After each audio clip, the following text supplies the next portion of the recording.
الحمد لله رب العالمين، والصلاة والسلام على سيد الأنبياء والمرسلين محمد بن عبد الله الأمين وعلى آله وأصحابه أجمعين، أما بعد. فأعوذ بالله من الشيطان الرجيم. بسم الله الرحمن الرحيم. وَلَأَجْرُ الْآخِرَةِ خَيْرٌ لِّلَّذِينَ آمَنُوا وَكَانُوا يَتَّقُونَ. حضرات، اللہ رب العزت کا خاص فضل و کرم اور اس کا احسان ہے کہ ہمارے رمضان کے روزے اور رمضان کی عبادتیں جاری ہیں۔ جیسے جیسے یہ وقت گزرتا چلا جاتا ہے، ہمیں یہ احساس دلا رہا ہے کہ ہمیں پہلے سے زیادہ بیدار ہونے کی ضرورت ہے، پہلے سے زیادہ اپنے آپ کو رمضان کی برکتوں اور رحمتوں کو جمع کرنے کے لیے تیار کرنے کی ضرورت، اس لیے کہ جو جوش و خروش پہلے دن اور پہلے عشرے میں نظر آتا ہے، اور جب بڑی مقدار میں تراویح میں قرآن مجید کی تلاوت سنی جاتی ہے اور کی جاتی ہے، ایسا لگتا ہے کہ اس کے بعد حوصلے پست ہو رہے ہیں اور بہت سے لوگ اپنی تھکن کا اظہار کر رہے ہیں، لیکن ان کو یہ معلوم ہونا چاہیے کہ رمضان 29 یا 30 دن کا ہوتا ہے، رمضان 10، 12 اور 15 دن کا نہیں ہوتا۔ جیسے جیسے وقت گزرے اسی کے مطابق ہمیں اور زیادہ اپنے آپ کو تازہ دم کرنے کی ضرورت ہوتی، اور جس کی نظر آخرت کے اجر پر ہوگی، آخرت کے انعامات پر ہوگی، ثواب پر ہوگی، اللہ کی رضا پر ہوگی، وہ کبھی بھی تھکن اور تعب کا شکار نہیں ہوگا، بلکہ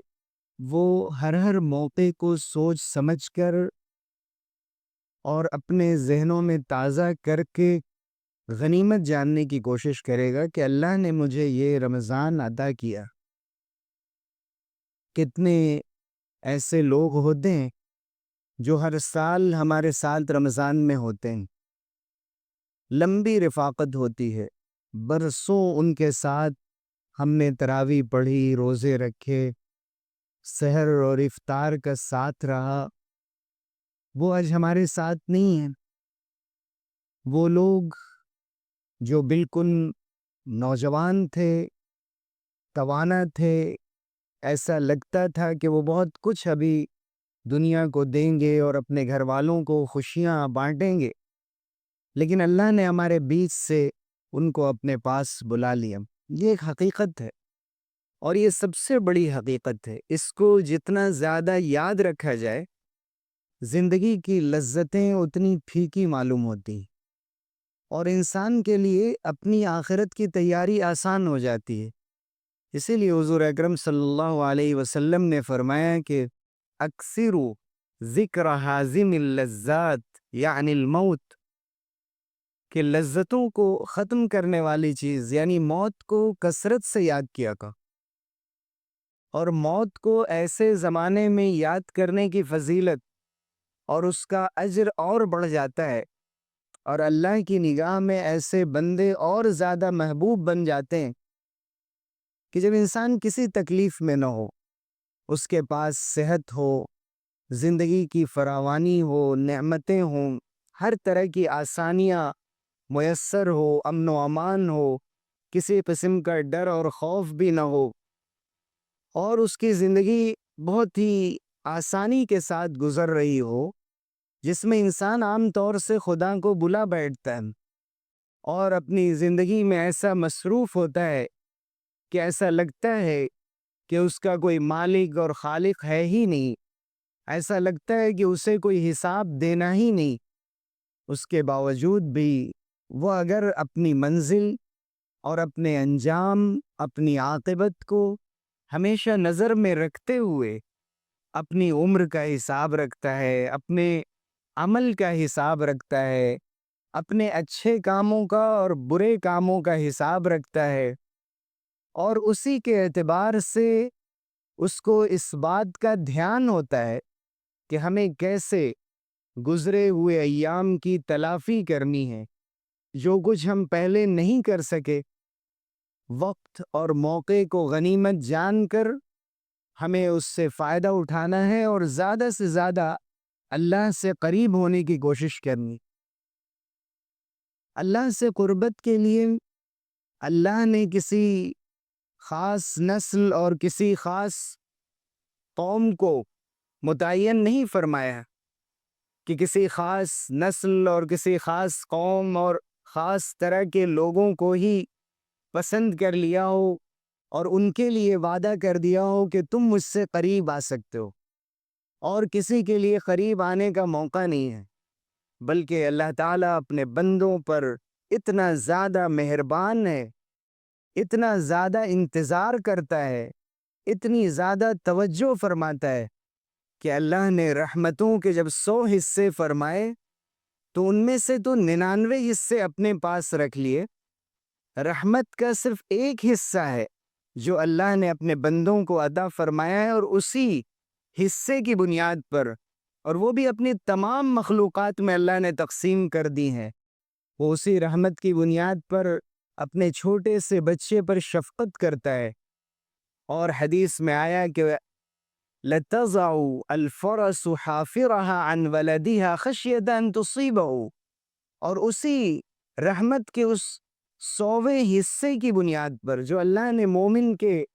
اور انسان کے اور اپنے تمام مخلوق کے دل میں درجہ بدرجہ رکھ دی ہے، اسی بنیاد پر ایک جانور اور ایک گھوڑی بھی اپنے بچے سے اپنے آپ کو الگ رکھتی ہے، اور اس بات سے ڈرتی ہے کہ کہیں پیر اس پر لگ نہ جائے اور اسے تکلیف نہ پہنچ جائے، اس کا کوئی نقصان نہ ہو۔ یہ رحم کا حصہ ہے جو اللہ تعالیٰ نے انسان کے دلوں میں رکھ دیا اور اپنی مخلوق کے دلوں میں رکھ دیا ہے۔ لیکن ساری رحمتیں اللہ کے پاس سے، ساری رحمتیں اللہ کے پاس ہیں۔ الحمدللہ رب العالمین الرحمن الرحیم، جو رحمان بھی ہے رحیم بھی ہے، اس کی رحمتیں دنیا میں بھی ہیں، لیکن یہاں کی رحمتیں سب کے ساتھ ہیں، مومن کے ساتھ بھی ہیں، کافر کے ساتھ بھی ہیں، وفاداروں کے ساتھ بھی، جفاکاروں کے ساتھ بھی، باغیوں کے ساتھ بھی، گنہگاروں کے ساتھ بھی۔ لیکن آخرت کا دن وہ دن ہوگا کہ جہاں اللہ تعالیٰ اپنے خاص بندوں کو صرف اپنے قریب فرمائیں گی، جو اس کے باغی اور مجرم اور اللہ کی عبادتوں سے دور ہونے والے، اللہ کے ساتھ شرک کرنے والے، اللہ کی نعمتوں کا انکار کرنے والے اور کفر کرنے والے، اور اللہ کی رحمتوں سے خود دور ہو رہے ہوں گے، اپنے آپ کو کھینچ رہے ہوں گے۔ اللہ بھی ایسے لوگوں کو بھلا دے گا، ان کی طرف کرم کی نظر بھی نہیں فرمائے گا، ان سے گفتگو نہیں فرمائے گا، ان کو اپنی رحمتوں سے محروم کر دے گا۔ اس کی رحمتیں صرف ایمان والوں کے ساتھ خاص ہوں گی، اخلاص والوں کے ساتھ خاص ہوں گی، تقوی والوں کے ساتھ خاص ہوں گی۔ حضرت یوسف علیہ السلام کو اللہ تعالیٰ نے جب بے انتہا مشکلات سے نکالا، بھائیوں کے حسد سے دوچار ہوئے، کسی کی انانیت کا شکار ہوئے، اندھیرے کنویں میں ڈالا گیا اور مصر میں غلاموں کی طرح بیچے گئے، عورتوں کے فتنے سے دوچار ہوئے، قید میں ڈالے گئے، اور پھر اللہ نے جب ان کو اقتدار عطا کیا، نعمتیں عطا کی، اور ان کو خلق خدا پر ایک مقام عطا کیا کہ وہ لوگوں کو دینے والے بنیں اور پورا مینجمنٹ سنبھالے مصر کی حکومت کا، اس وقت حضرت یوسف علیہ السلام کے بارے میں اللہ تعالیٰ نے جہاں یہ فرمایا کہ وَلَقَدْ مَكَّنَّا لِيُوسُفَ فِي الْأَرْضِ يَتَبَوَّأُ مِنْهَا حَيْثُ يَشَاءُ نُصِيبُ بِرَحْمَتِنَا مَن نَّشَاءُ وَلَا نُضِيعُ أَجْرَ الْمُحْسِنِينَ، کہ ہم نے یوسف کو قدرت عطا کی، زمین میں ان کو ہم نے طاقت عطا کی، جہاں چاہیں رہیں، جیسے چاہیں اپنی زندگی بسر کریں۔ پھر اللہ نے فرمایا ہم اپنی نعمتوں سے، اپنی رحمتوں سے ان لوگوں کو نوازتے ہیں جن کو ہم چاہتے ہیں۔ لیکن حضرت یوسف علیہ السلام نے جب اللہ کے ان وعدوں کو یاد کیا، اور اللہ نے جو بچپن میں ان کے دل میں ڈال دیا تھا کہ ایک دن اللہ تعالیٰ تمہیں ان مصیبتوں سے نکالیں گے اور علم و نبوت سے اور حکمت سے نوازیں گے، اور یہ فرمایا تھا کہ واللہ غالب علی امرہ ولکن اکثر الناس لا يعلمون، اللہ اپنے کاموں پر، اپنے فیصلے پر، اپنی بنائی ہوئی تقدیر پر غالب ہے، اکثر لوگ نہیں جانتے۔ اللہ کے فیصلے دیر سویر ظاہر ہو کر رہتے ہیں۔ اللہ تعالیٰ اپنی قدرتیں اور اپنی نعمتیں، اپنی رحمتیں اور برکتیں ظاہر فرما کر رہتا ہے، لیکن اس کے پاس ایک متعین وقت ہے، ایک طے شدہ وقت ہے۔ جب حضرت یوسف کو نعمتوں سے بہرور کیا گیا اور ابھی چھوٹے بھائی نہیں ملے تھے، ابھی خاندان کے اور لوگوں سے ملاقات نہیں ہوئی تھی، ابھی والد گرامی کے دیدار سے انہوں نے اپنی آنکھیں ٹھنڈی نہیں کی تھی،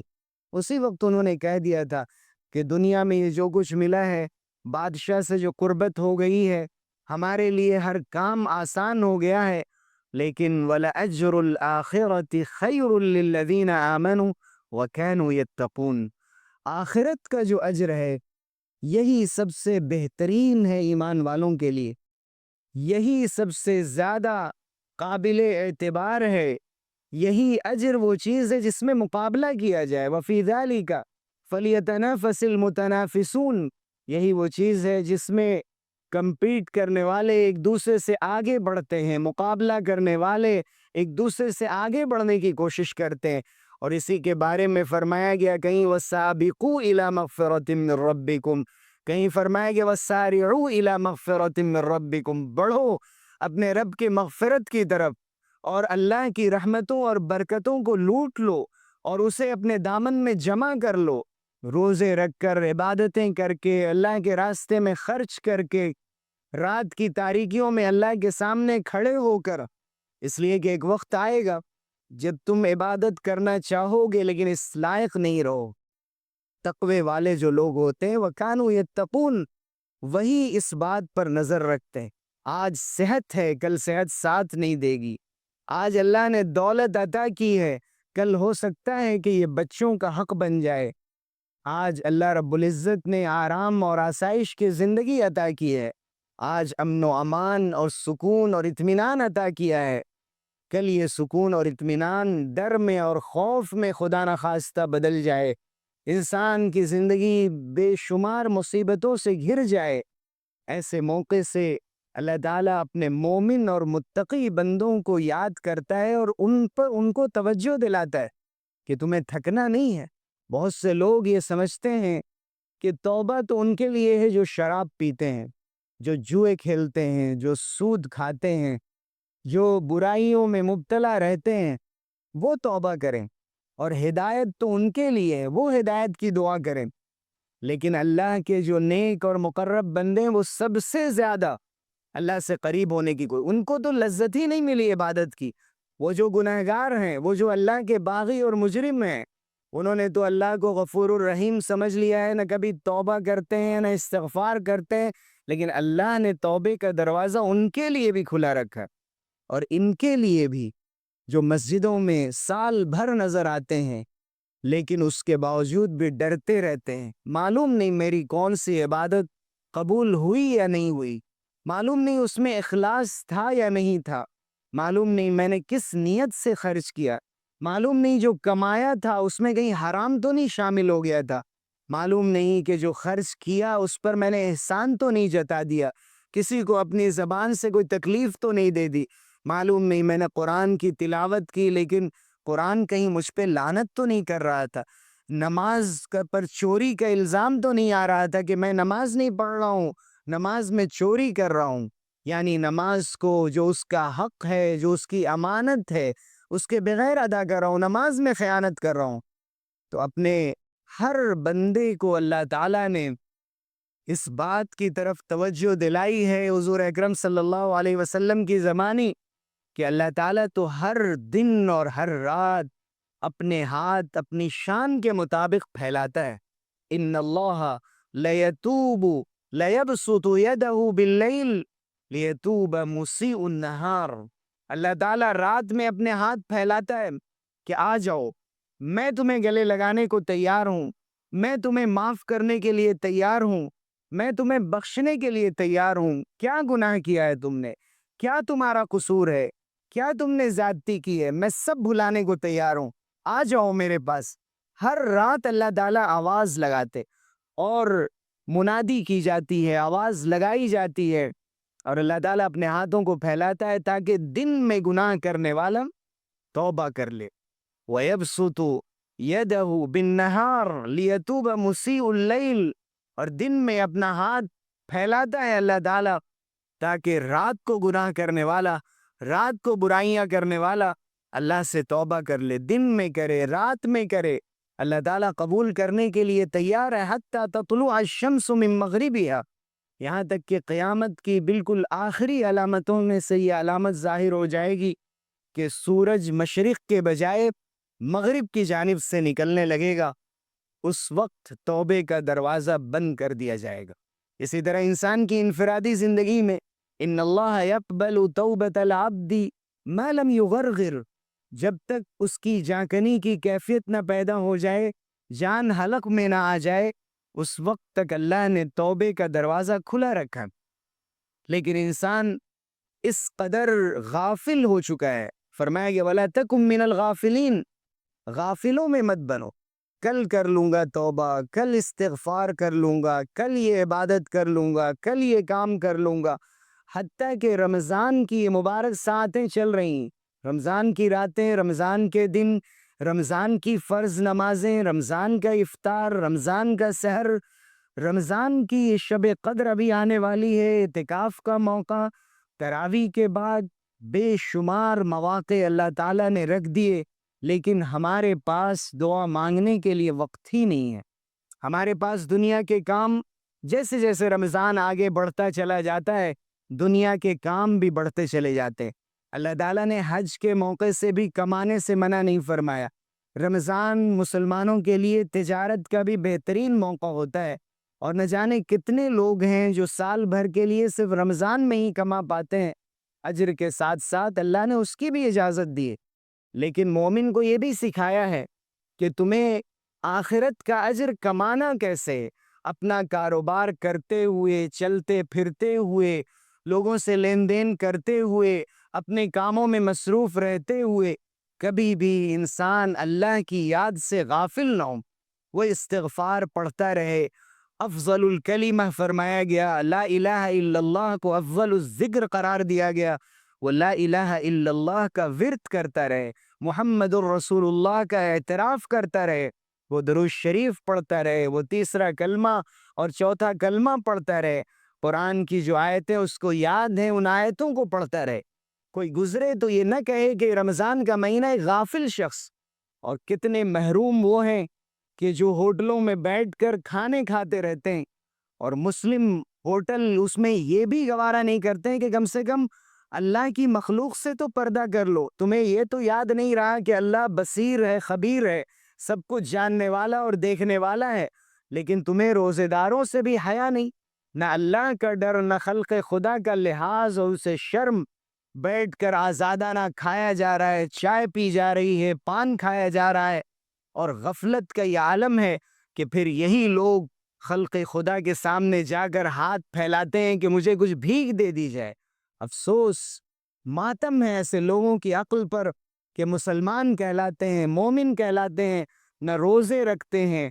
نہ پیسے کماتے ہیں، اور نہ پھر اپنے گھر والوں کے لیے کچھ کرتے ہیں، خود کو مخلوق کی نگاہ میں بھی ذلیل کر لیا، اللہ کی نگاہ میں بھی ذلیل کر لیا۔ اور اللہ تعالیٰ نے کتنے ایسے لوگ کہ جو ایوانوں میں ہیں، بڑی بڑی کوٹھیوں میں ہیں، جن کو مسلم معاشروں سے کوئی تعلق ہی نہیں ہے، ان کو مسجد نہیں آنا ہے، ان کو غریب مسلمانوں کے پہلو بپہلو شانے سے شانے لگا کر کھڑے ہونے میں عار اور شرم محسوس ہوتی ہے، وہ اپنے بنگلوں میں نمازیں پڑھتے ہیں، اور وہ بھی لگی بندھی چند نمازیں، فرض نماز کسی طرح رمضان کی اتار دی، اور کسی طرح چند روزے رکھ لیے اور ان کا کام یہ ہے کہ افطار کی پارٹیاں کریں اور بڑے بڑے سیاسی لوگوں کو بلائیں اور جشن کریں اور اپنی دولت کا مظاہرہ کریں، اور انہوں نے بھلا دیا ہے جب یہی ادبار آتا ہے، مصیبت آتی ہے اسی مسلم کمیونٹی پہ، اور دیکھ لیجئے جیسے دوسری ریاستوں میں اور یہاں بھی شروع ہو چکا ہے، جب مسائل پیدا ہوتے ہیں تو یہ اپنے مسلمان ہونے کا اظہار کرتے ہیں، گھر کہاں بناتے ہیں کافروں کے بیچ میں، ایسے لوگوں سے دوستیاں کرتے ہیں جن کا ایمان سے کوئی تعلق نہیں ہے۔ مسلمانوں کو یہ ہدایت دی گئی تھی کہ مسلمانوں کے ساتھ رہیں، مسجدوں سے قریب رہیں، اذان کی آواز آ رہی ہو، وہ لوگ ایسے ہوں کہ جو اسلام اور ایمان کو اہمیت دینے والے ہوں، جہاں قرآن کا چرچا ہو، نہ یہ کہ اپنے آپ کو بالکل ایسی دنیا میں آباد کر لیا کہ نہ کوئی آدم نہ آدم زاد، نہ کوئی سمجھنے والا، نہ کوئی کام آنے والا، نہ کوئی آپ کے اسلام اور ایمان کی اہمیت کو سمجھنے والا، نہ کوئی روزے کی اہمیت کو سمجھنے والا۔ ضرورت ہے کہ مسلمان اپنی ان ہجرتوں کو جاری رکھیں، جو داخل ملک ہیں، جو اپنے ہی ملک کے اندر ہجرتیں کہاں کی جائیں گی؟ دنیا کا کوئی ملک محفوظ نہیں، کوئی پناہ دینے کے لیے تیار نہیں، لیکن مسلمان کی طرف تو ہجرت کریں، مسلمانوں کے ساتھ تو اٹھنا بیٹھنا سیکھیں۔ اگر آپ کے پاس علم ہے تو اس علم سے فائدہ پہنچائے، اگر آپ کے پاس اخلاق ڈسپلین ہے تو اس سے فائدہ پہنچائیں، لیکن اپنے آپ کو لوگوں سے الگ تھلگ کر لینا، میرا کسی جماعت سے تعلق نہیں، میرا کسی مدرسے سے تعلق نہیں، کسی عالم سے تعلق نہیں، کسی امام سے تعلق نہیں، میں ٹھیک ہوں، یہ سب جھگڑے پیدا کرنے والے لوگ ہیں۔ جہاں لوگوں کے بیچ میں آئیے طرح طرح کے اختلافات ہیں، اور کسی نے سنایا کہ ایک صاحب نے یہاں ہاتھ باندھا تو حنفیوں نے تانا دیا، یہاں ہاتھ باندھا تو اہل حدیثوں نے تانا دیا، ہاتھ چھوڑنے لگے، تو پھر لوگوں نے کہا کہ کیا شیعہ بن گئے؟ اور اس کے بعد جو انہوں نے فیصلہ کر لیا کہ میں اپنی گردن پہ ہاتھ باندھوں گا تاکہ کوئی سمجھ ہی نہ سکے کہ میں کس مسلک کا ہوں اور کوئی بھی مجھے تانا نہ دے، تو لوگوں کے ان فتووں سے بھی بیزار ہو کر مسجدوں کو اور دینی ماحول کو چھوڑ رہے ہیں۔ ضرورت ہے کہ لوگوں کی کوتاہیوں اور کمیوں کو قبول کرتے ہوئے ان کو قریب آنے دیا جائے، ان کو اپنایا جائے، ان کے دل میں رفتہ رفتہ ایمان اور اسلام کی محبت جگائی جائے، ان کو یہ بتایا جائے کہ تمہارے لیے اللہ کا در کھلا ہوا ہے، اللہ کے دروازے کھلے ہوئے ہیں۔ تو اللہ رب العزت بار بار اپنے بندے مومن کو بلاتا ہے۔ رمضان کی جو یہ مبارک ساعتیں، ضرورت ہے کہ ہم ان کی قدر کر لیں، اپنے آپ کو گناہوں سے بچائیں۔ افسوس ہے کہ رمضان کے اس مہینے میں بھی ہمارے اسکرین ٹائمنگ میں کوئی کمی نہیں آتی۔ مستقل اگر ہم مسجدوں کے ماحول میں ہیں، تلاوتوں میں ہیں، عبادتوں میں ہیں، اور اس کے بعد اس جام جمشید کو ہم نے، وہ جمشید کا پیالہ تھا، کہا جاتا ہے کہ اس سے پوری دنیا کو دیکھتا تھا، آج ہمارے ہاتھوں میں یہ سیل فونز ہیں جن سے ہم پوری دنیا سے کنیکٹ ہوتے، دنیا کی ساری خرابیاں سامنے آتی رہتی ہیں، نہ ہمیں روزے کا خیال، نہ رمضان کا خیال۔ رمضان کا تقدس پامال ہو رہا ہے، رمضان کی حرمت اور اس کی عظمت پامال ہو رہی ہے۔ ہم اپنے آپ کو بیدار کریں، ہم یہ سمجھیں کہ تیزی سے جیسے برف پگھلتی ہے ویسے رمضان کے دن گزر رہے ہیں، جیسے برف پگھلتی ہے اور تیزی سے یہ رمضان کے دن گزر رہے ہیں، ایسے ہی ہماری عمر کے دن کم ہو رہے ہیں، ہماری زندگی کے جو اوقات اللہ نے دیے ہیں وہ کم ہوتے چلے جا رہے ہیں، یہ اب مزید اللہ کی جانب سے نہیں ملیں گے۔ اس لیے اپنا جائزہ لیا جائے، اپنا محاسبہ کیا جائے، اپنے مال کی پوری زکوٰۃ نکالی جائے، صحیح حساب رکھا جائے، صحیح مسائل معلوم کیے جائیں کہ جو آپ کے پاس کیش ہے، سونا چاندی ہے، چاہے وہ زیورات کی شکل میں ہوں، اور اسی طرح سے ہمارے جو بینک بیلنس ہیں، جو شیئرز میں لگے ہوئے پیسے ہیں، اور جو کچھ بھی انویسٹمنٹ ہے اور تجارت کا سامان ہے، ان سب کو جوڑ کر دیکھ لیں ہم کہ کتنی مالیت ہوتی ہے، اور سال کے ختم پر یعنی 10 یا 15 20 جس رمضان کو بھی ہمارا سال مکمل ہوتا ہے، ہم اس میں سے 2.5% پوری زکوٰۃ جلد از جلد نکالیں، یا اگر مناسب سمجھتے ہیں تو تھوڑا تھوڑا کر کے نکالیں، لیکن جلد از جلد زکوٰۃ کی ادائیگی سے فارغ ہو جائیں۔ اس لیے کہ اگر ہم نے اپنی زکوٰۃ ادا نہیں کی اور وہ زکوٰۃ کا مال آپ نے الگ بھی کر دیا اور اس دنیا سے چلے گئے، تو اس میں وارثوں کا حق ہو جائے گا، ترکہ جاری ہو جائے گا، پھر وہ زکوٰۃ کا مال نہیں رہے گا۔ اس لیے کوئی یہ سوچتا ہے کہ میں سال بھر زکوٰۃ ادا کرتا رہوں گا کس نے جانا ہے کہ کل ہماری سانسیں چل رہی ہوں گی یا نہ چل رہی ہوں گی؟ تو اس لیے روزے کا پورا خیال، اس بات کا خیال کہ تراویح میں بتائیے بہت سے لوگ 20 رکعت کی تراویح میں شامل ہوتے ہیں اور 8 رکعت میں نکل جاتے ہیں۔ لوگوں کو معلوم ہو گیا ہے کہ 8 بھی پڑھی جا سکتی ہے، تھوڑے تھوڑے چھوٹے بڑے بہانے سے 8 پڑھ کے نکل جاتے ہیں۔ حضور اکرم صلی اللہ علیہ وسلم نے فرمایا کہ ان الرجل اذا صلی مع الامام حتی ینصرف کتب له قیام لیلہ، جب بندہ ایک بار امام کے ساتھ شامل ہو گیا تو اب امام جب تک اپنی پوری نماز مکمل نہ کر لے اس کے ساتھ رہنا، یہ اس بات کی دلیل ہے کہ اس کے لیے پوری رات کے تہجد کا ثواب لکھ دیا گیا۔ کتب قیام لیلہ، ایک پوری رات کے تہجد کا ثواب اس کے لیے لکھ دیا جاتا ہے۔ اس لیے امام کو بیچ میں سے چھوڑ کر جانے کا رواج نہ بنائیں۔ بہت سے لوگ وتر کو رات میں تہجد کے بعد پڑھتے ہیں۔ عام راتوں میں ان کے لیے فضیلت ہے کہ اگر تہجد کے بعد پڑھ سکتے ہیں، اٹھنے کا یقین ہے، تو وتر کو آخری رات میں پڑھنے کی کوشش کریں۔ لیکن رمضان میں جماعت کے ساتھ جب وتر مل رہی ہے اور اس کے اندر خود اللہ نے تہجد کا ثواب لکھ دیا ہے تو ہمیں امام کے ساتھ ہی وتر پڑھنا چاہیے۔ بہت سے لوگ یہ کرتے ہیں کہ 3 رکعت وتر پڑھیں گے اور ایک اپنی طرف سے ملا کے اس کو نفل بنا لیتے ہیں اور پھر وتر بعد میں پڑھتے ہیں، تو اس کا بھی کوئی ثبوت نہیں ملتا۔ ہمیں وتر امام کے ساتھ ہی پڑھنا ہے رمضان کی راتوں میں، اور اس کا جو اجر ہم تہجد کے بعد وتر پڑھنے سے حاصل کر سکتے تھے وہ جماعت کی نماز کے ساتھ پڑھنے سے حاصل کر سکتے ہیں۔ یہی تمام مسالک کے علماء کا فتویٰ ہے، ان کی ہدایتیں ہیں، بلکہ عرب میں بڑی بڑی مساجد کے ائمہ نے اپنے لوگوں کو ہدایت کی ہے، لیکن بسا اوقات لوگ ان باتوں کو پوچھ کر سمجھتے نہیں اور اپنے مطابق عمل کر رہے ہوتے ہیں۔ اسی طرح آئندہ جو جمعہ آ رہا ہے، جمعے کا دن 20 رمضان ہے، مغرب تک جن لوگوں کو بھی اعتکاف میں آنا ہے جمعے کے دن مغرب سے پہلے پہلے مسجد میں آ جائیں گے، اور اعتکاف انبیاء کی سنت ہے۔ حضور اکرم صلی اللہ علیہ وسلم کا زندگی بھر اہتمام رہا، زندگی کے مشغلے بہت ہیں، کام بہت ہیں، لیکن زندگی کی سب سے بڑی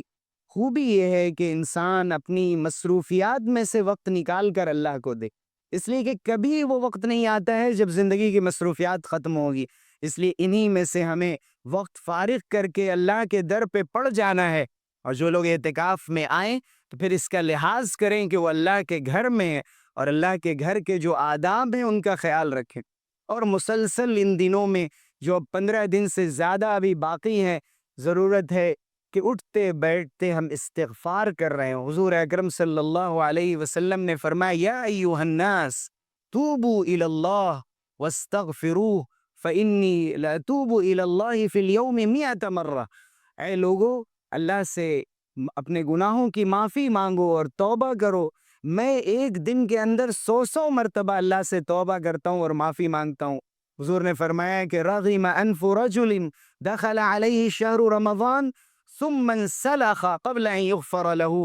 اے اللہ تعالیٰ ایسے شخص کو ضائع کرے، ایسا شخص تباہ ہو کہ رمضان کا مہینہ داخل ہوا اور گزر گیا اور اس کی مغفرت نہیں ہو سکی۔ ضرورت ہے کہ ہم اپنے آپ کو پھر سے تازہ دم کریں اور گناہوں سے خصوصاً بچتے رہے، چونکہ کسی بزرگ نے کہا کہ بمصیبت گرفتارم نہ بمعصیت، مصیبت میں انسان گرفتار ہو جائے یہ پسند ہے، لیکن معصیت میں گرفتار نہ ہو، گناہوں میں گرفتار نہ ہو، اس لیے کہ اللہ کو بھی غیرت آتی ہے۔ ان اللہ لا یغار وغیرت اللہ ان یأتی العبد المؤمن ما لم یحل له اللہ، جو اللہ نے اس کے لیے حلال نہیں کیا، جو اللہ نے اس کے لیے حرام کیا، ما حرم اللہ، وہ کام بندہ کرنے لگے، اللہ کو بڑی غیرت آتی ہے، تپاک آتا ہے، اس کا غضب بڑھ جاتا ہے۔ ضرورت ہے کہ رمضان سے ہم صبر کا، برداشت کا درس لیں، اپنے غصے پر قابو کریں، خلق خدا پر رحم کریں، اپنے اندر نرمی پیدا کریں، اور اپنی عبادتوں کو زیادہ سے زیادہ مقبول بنانے کی طرف توجہ دیں، اور توبہ اور استغفار سے ہرگز غافل نہ ہوں، اور شب قدر کا ابھی سے استحضار رکھیں، اس کی تیاری کریں۔ اللہ رب العزت ہم سب کو بہترین اعمال سے نوازے اور اجر و ثواب عطا فرمائے۔ حضرات ایک ضروری اعلان